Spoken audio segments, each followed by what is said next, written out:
Pernah gak sih ada di situasi lagi debat atau berargumentasi, tapi kita malah jadi bingung?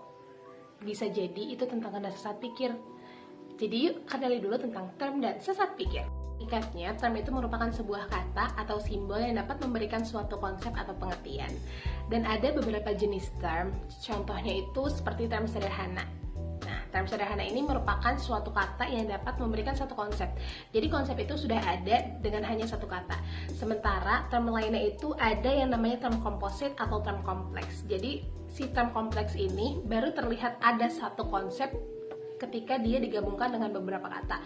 Contohnya adalah wawasan Nusantara. Jadi ada dua ya.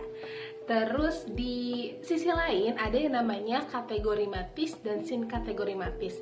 Dimana kategori matis ini mirip sama term sederhana, dia itu bisa berdiri sendiri tanpa perlu kata yang lainnya. Contohnya itu politik atau demokrasi. Kayak semua orang sudah bisa menggambarkan apa itu politik dan demokrasi hanya dengan satu kata.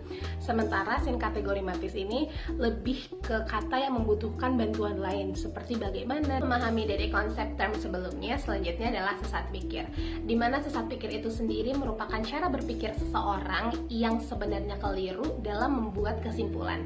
Artinya seseorang ini membuat kesimpulan yang terlihat benar, namun ternyata di dalamnya ada kekeliruan. Nah, hal ini biasanya terjadi karena tidak mengikuti aturan logika ataupun memasukkan hal-hal yang sebenarnya menyesatkan ataupun membingungkan. Sesat pikir itu sendiri terbagi atas 3 kategori. Yang pertama ada formal, yang kedua ada verbal, dan yang ketiga ada material.